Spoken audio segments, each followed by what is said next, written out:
Hello, my friends. Thank you, my friend, for being here. My name is Michael, and welcome to the Healing Momentum YouTube channel. It's an honor to be here.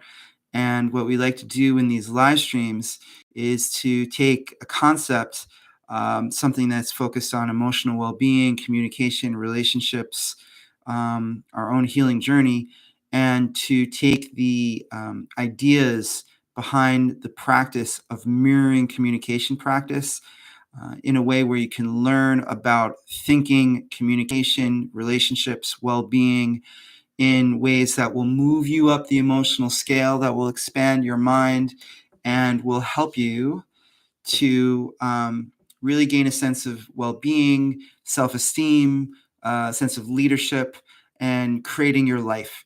And that's what we try to do here. So let's focus on today's topic. Thank you for being here. So today's topic is mirroring and law of attraction. Mirroring and the law of attraction. So immediately there's probably all kinds of thoughts of buzzwords and new age concepts and things that we may be focused on, involved with. Some of you may be fans of Abraham Hicks or other new age teachers.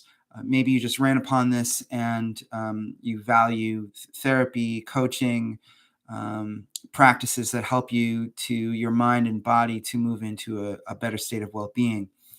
Well, let's look at what this is about now. So mirroring is a practice. It is something that I work with my clients.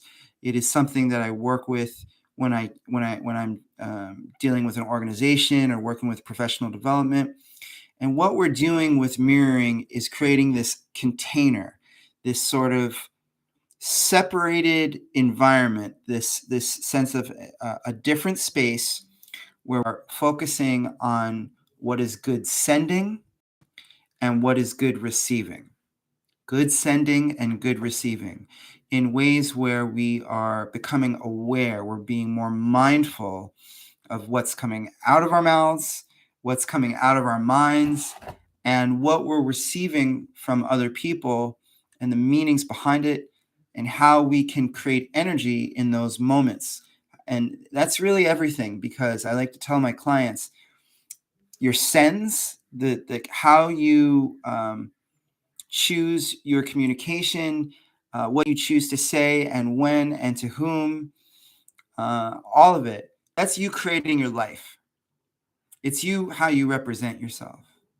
So right away, if you think about law of attraction as a concept of self-creation, and I think it's an important aspect of self-creation, our sending is really the way that we are creating our lives. Okay, how we, it doesn't matter who you're talking to. If you're talking to the grocery clerk, you're talking to your boss who is thinking about firing you, you're talking to your mother and trying to create some healing from the past. How you send is how you show up, it's how you create your life. And you want to be thinking about, how am I landing on my partner? You want to be, with mirroring, you want to be focusing on good practices so that you're not in emotional reactivity, that you're very aware of not just what you're saying, but how it's landing, the timing, the word choice, the tone, the length of your send, all of it, because the energy that you're creating is what's happening in between you and your partner. So you have control of that with your sending.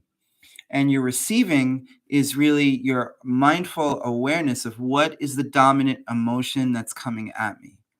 What is the dominant emotion that's coming at me? When I think about my partner meaning whoever is in front of you. Like I said, it could be somebody that's not important in your life. It could be somebody that is majorly important in your life.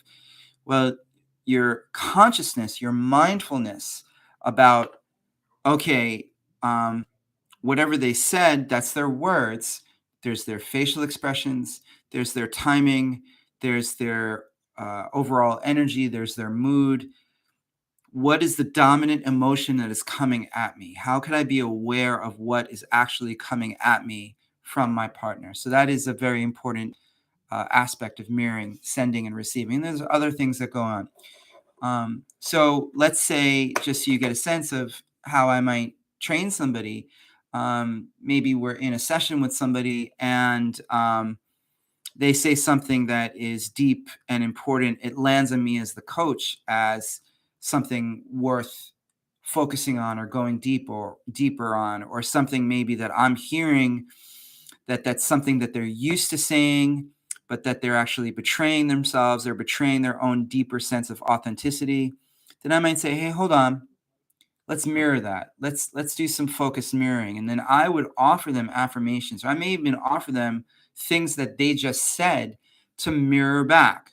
It's a different environment. It's not just regular talking. It's not just, hey, hello, therapist. Tell me about your week. Oh, I had a really good week. No, it's practice. It's like akin to martial arts, where the teacher is telling you, okay, here's the move, and now go practice. So when you engage with me as a coach, one of the things I'm going to do is say, hey, let's mirror that. I heard you say something landed on me as maybe low self-esteem. So I would have you mirror it back and take a breath and feel it. And this is very powerful because that awareness allows us to be very mindful of where we are emotionally. And that's where we get into the law of attraction work.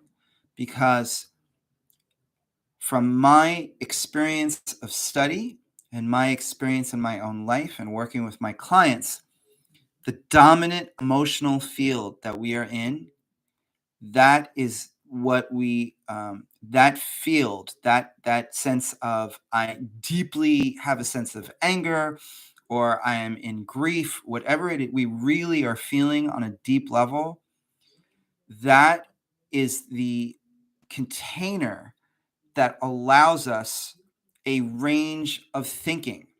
So, in other words, if we are in a dominant place where we're in anxiety, where our entire emotional energy is a sense of betraying ourselves, where we're doing things that we don't want to do, where we're in a job that we want to leave.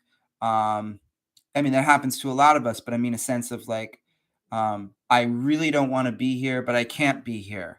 I'm sorry, let me say it better. I have to be here, meaning I have to be here. I don't want to be here. I have to be here. I don't want to be here. So if we are in a deep sense of conflict where it is so strong that it's as if we're betraying ourselves, and that sense of betrayal is dominant, then that container of energy, that emotional energy of anxiety, of self betrayal, only allows us a range of thoughts, a range of options. We can't see beyond the stuck energy because the stuck energy is so dominant.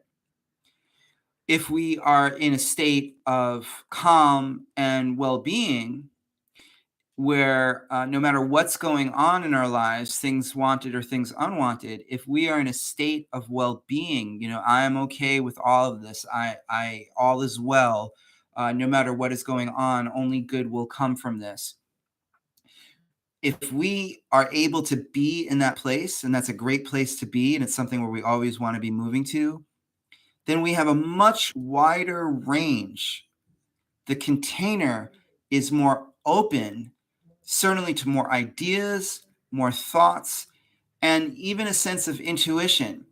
If our emotions are higher on the emotional scale, then we will have a sense of knowing that goes that is right there for us as a resource, that we don't have to rely on our thinking mind, that we could sense in our body, oh, my thoughts might not get me there, but when I feel the sense of well-being, there's an intuitive knowing that is coming to me, that helps guide me through the next moment, through the next decision. So right away, if you consider that moving up the emotional scale gives us a sense of not only well-being, but more access to a wider container of thoughts, then what's happening is we are attracting more solutions. We are receiving more ideas. We are sensing our intuitive guidance.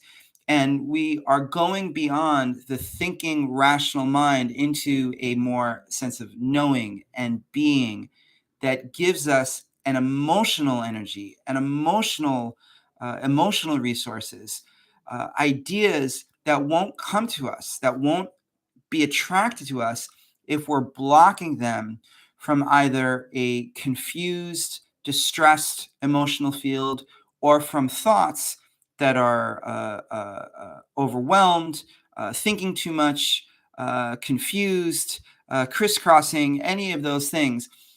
When we're able to access that higher emotional state, we go into a sense of receiving mode. And that receiving mode allows us to attract feelings that give us information, intuition, knowing. Now, we could say a lot about that right away, but let's try some mirroring with that, okay? And so, what I want you to do is to mirror back to me, meaning I'm going to offer you some affirming statements, and we're going to practice. So I'm going to offer you the statement, and you say it back to me out loud. You show me that you're mirroring, and if you're doing that and you're here live, then you can tell me on the chat how it works out for you or how your experience is. But again, I'm offering them the affirmation, and your job is to mirror it back out loud to have an experience. So let's start with this. Sometimes I don't know how I feel. Mirror that back. This practice allows me to slow down. When I move my hand like that, that means please mirror that back.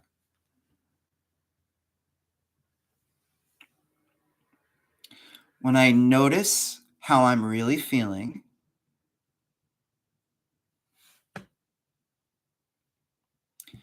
the noticing gives me a sense of relief.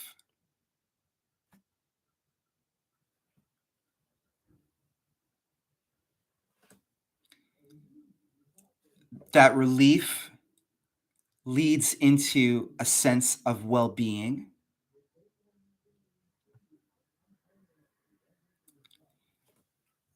And that well-being allows me to attract ideas.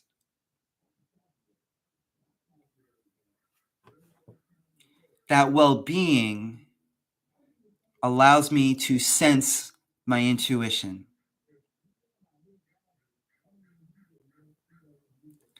That well-being connects me to my authenticity.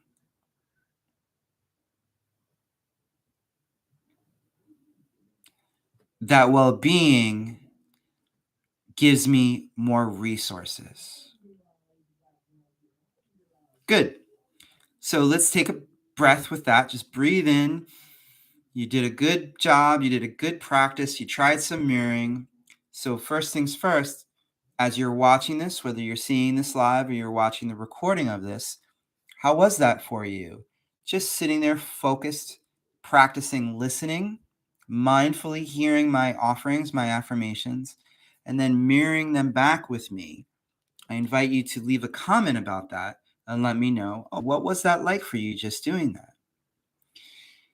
The concepts, the affirmations were helping you to focus on noticing how you really feel, that the noticing breeds a sense of relief. More and more relief creates a feeling of momentum, a power that evolves into well-being, that brings us the feeling of the forest, brings us connected to nature.